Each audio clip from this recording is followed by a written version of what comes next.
This has serious thin crust pizza vibes.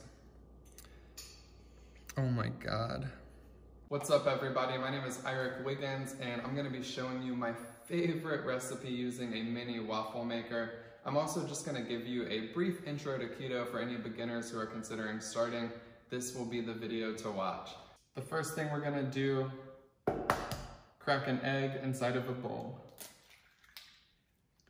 And I got a giant piece of shell in there. And add some shredded mozzarella. You can shred your own and it saves like 2 carbs or whatever, but I'm lazy. So we're gonna add about a cup of shredded mozzarella to the egg. Now we're gonna add the seasonings. Oregano is my favorite seasoning for any Italian type of recipe. I use a whole lot of it. A little bit of pepper and some salt. Now we're just gonna mix it up with a pointy spoon. Before we throw this thing in the waffle maker, I'm gonna just give some tips for beginners, starting with carbs. A lot of people are wondering, I'm doing keto, how many carbs should I be eating and how do I even count them? So the thing with carbs is, as long as you're staying under 25 net carbs per day, you're going to get into ketosis 90% of the time. There's obviously other factors, but we're not gonna get into all of that. So you might be wondering, what are net carbs? Net carbs are very simple. You look at your nutrition label and you see your total carbohydrate number. From that number, you look under it, and if it says fiber and or sugar alcohols, you subtract those. Whatever you're left with, that is your net carbs. Let's put this thing in the waffle maker. I am ready to eat. Now we're just gonna spray it with some hairspray. Pro tip, you have to put a plate under your waffle maker or else it's gonna get grease everywhere. So now we're going to add our mix and top it with some pepperoni.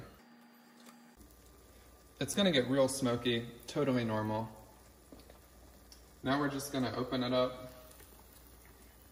Wait till it looks a little burnt on the edges and then take it out. This is clearly not done, so we're gonna leave it in a little longer. You do not wanna get that premature chaffle. It's not fun for anybody involved.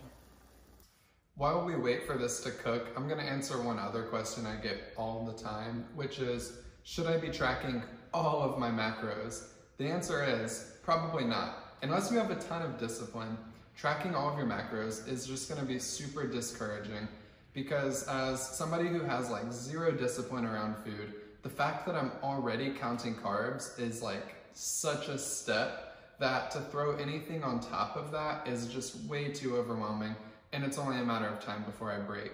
So when you think of keto, think of it as keeping your carbs low, getting into ketosis, and from ketosis, you experience an appetite reduction over time. It's not gonna be instant. Maybe the first day you want 40 eggs. That's okay. Just eat until you feel full. Allow yourself to get satiated. It's the most important part about keto for me. And then from there, your appetite starts to go down over time. You start to lose weight. It took me 2 years to lose 80 pounds. Had I been calorie counting, maybe I would have lost the 80 pounds in 1 year. Maybe I would have lost it in 8 months. But I was smart about it. I was like, I have to be in this thing for the long term. And when you have that mindset, nothing can stop you. So make sure you're keeping those carbs low. Try to eat lots of protein. That's another super helpful tip. And don't worry about anything else because you're gonna eat enough fat. If you're doing keto and you're restricting carbs, you're gonna get plenty of fat. There's no need to track that. There's no need to intermittent fast. There's no need to drink magical unicorn ketones. You keep your carbs low, try to eat protein, your appetite goes down, and good things start to happen. Once that light goes off, it is time. Yo, look at this. Oh my God.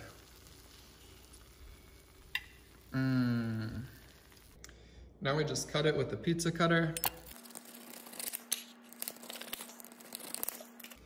Dip it in some marinara when it's done.